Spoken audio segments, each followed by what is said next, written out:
Yo, what is going on, guys? I hope everyone's having a fantastic day today. So I want to go over some news to the Philadelphia Eagles, and Howie Roseman has a lot of workout cut up for him. But one thing that could change in the first round of this draft is on a specific player that Howie thinks is not going to pan out after this year, which could change the draft plans totally. So let's get into it. Because I've seen enough horror movies to know any weirdo wearing a mask is never friendly.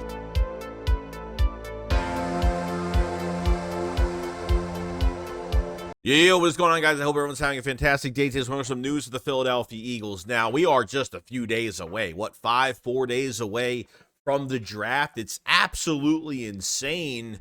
We're about to find out the truth of where we're going in this draft, how it's going to go, and it's going to be really interesting. Now, once somebody actually brought this up the other day in a stream, and this was kind of interesting, and Howie Roseman, like I said, has got his work cut out for him, and could there be a player on this roster as of right now that unfortunately, like Howie's just like, you know what, we have to replace that player because I just don't think he's gonna pan out. I don't think the third or fourth year is gonna do much for me.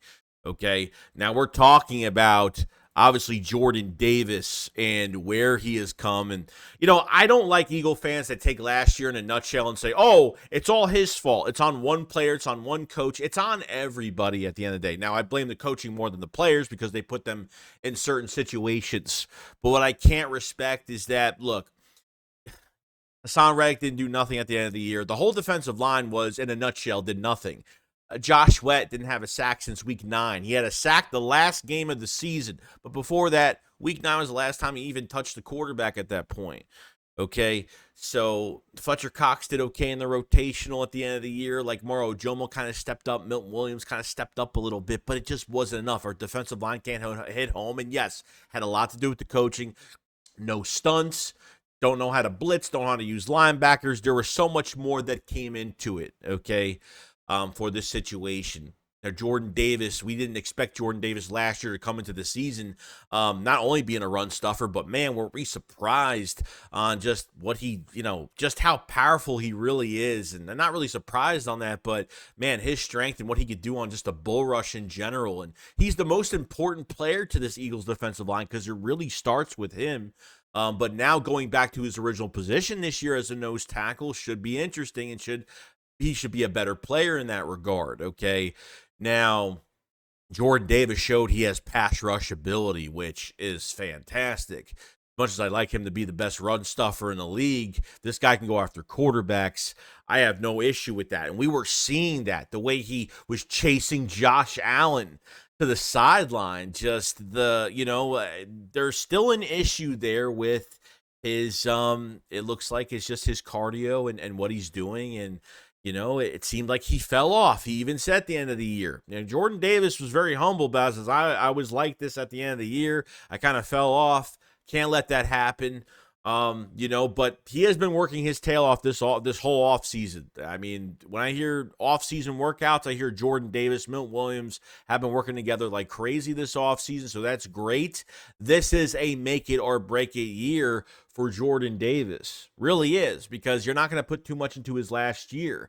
You're going to count a lot into this year, coming up this season. So could Howie have a plan right now where they're going to think, man, maybe he already thinks that Jordan Davis is just, they just had enough at this point and haven't seen enough. And the other flip of the coin is this: our coaching sucks. Okay, hopefully this year will be the last year we change coordinators. By God, please, for the love of the football gods, please just let us have capable guys that know what they're doing. And I think the one word they have brought in when it comes to coaching is experience. Kellen Moore, experience. Fangio, a lot of experience. All these assistant coaches. So is it more Jordan Davis or was it more the scheme last year? And to be honest with you, when you're losing consistent games and your defense is not making adjustments, everybody just turned off. There was no sense of urgency. There was no fight. There was no resiliency. There was nothing. Kind of all just disappeared. And that really sucks to have that. And we're not known for not being a resilient team. And to look like that was totally different for me. It made me feel like, man, they have a large hole to climb up out of the next year in the off season, which is this off season. So that's where I'm at. Would they go Byron Murphy? Would they go Fisk? And, if they draft a defensive lineman in the first round, if they draft a defensive tackle in the first round, if they end up getting Devondre Sweat maybe down the line because of the DWI, then I'm not going to put too much into it. But if they go into this draft, they move up, they trade up, and they get a Fisk or a Byron Murphy in the first round, it's already going to, I think, automatically it's showing me that Jordan Davis is on the outs and not getting that second contract. I think it only makes sense going in that direction. Now, do I want that to happen? No. Would they go for a defensive tackle third year straight? Probably not. I mean, that's would it surprise me? No, but at the same time, man, it's like a third year straight where you're going to hit this position again. But now, like, I feel like Jalen Carter is going to be a menace to society. There's no doubt. Like, Jalen Carter is going to wreak havoc on the league, and I can't wait for it because I'm not really worried about him. Jordan Davis is the one I'm worried about. He's the one, especially the scheme that, if they're putting him as a nose tackle this year, it's going to be a little bit different, but at the same time, like, he starts out with the double teams. He starts, he makes the fits happen with the linebackers. He starts out, he gets the attention up front. So I'm really hoping and I'm praying to God, okay, which, having these down years for Jordan Davis, or at least having a half down year, I guess will help us give him a new contract. At least he won't be as expensive, or he's not having double-digit sack seasons, and he's not, you know what I mean? So, these nose tackles, these run stuffers probably won't get paid as much money as obviously the guys that are getting more numbers when it comes to hitting quarterbacks. And, Jordan Davis' pass rush is definitely getting better. I don't think he's going to have numbers that everyone expects he's going to have every single year. It's not going to be double digits. It'll be like a, 3 to 5 sack season for Jordan Davis, but hell, he's going to have a lot of pressures, and he's going to open up these fits for these linebackers. And obviously, Jalen Carter coming from the other side, and Milton Williams and stuff like that. So are you comfortable with Jordan Davis as the nose and as your outside guys, Milton Williams and Jalen Carter? Jalen Carter and Josh Sweat. Is that enough? Depending on what they're doing, it just depends on what they're doing. Jalen Carter, Milton Williams on the outside, depending how they're going to use Josh Sweat, because I don't think he's going to be covering too well.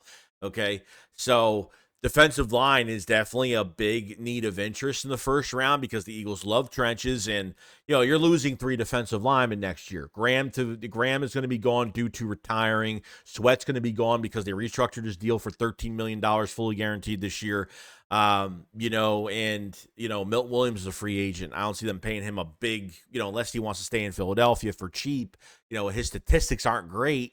He's getting better every year statistically, but he's not overkilling his stats right now where we're going to pay him a lot of money. So he'll probably be a cheap signing. But it's going to be really interesting, man. If DT is drafted in the first round, Jordan Davis is on the outs in 2 years. I think it's already automatic at this point. Or they feel like it's not enough and they can keep Jordan Davis. And if Jordan Davis doesn't play well this year or next year, they can keep him. They can re-sign him back if he plays okay, but not to the extent of what he should be. Okay, so I think that's the road that I think we could be going down, and I think that would shock a lot of people. Doesn't shock people that they draft DT in the first round. I think it shocks a lot of people that what it goes towards, which is Jordan Davis leaving in a couple of years, not getting that second contract. But this is the make or break a year. This is where we're at. So let me know in the comment section below what you guys think about Jordan Davis in general. Do you think drafting a DT in the first round would say Jordan Davis is on the outs and the Eagles will not re-sign him? I think it's interesting. Somebody brought this up in the stream yesterday, and I do appreciate whoever brought it up. I thought that was really cool to talk about. So a theory of the draft, if I could say. But yeah, you guys have a fantastic day. I'll see you guys on the next one. Shakes what up, follow slide. Peace out, guys. Peace.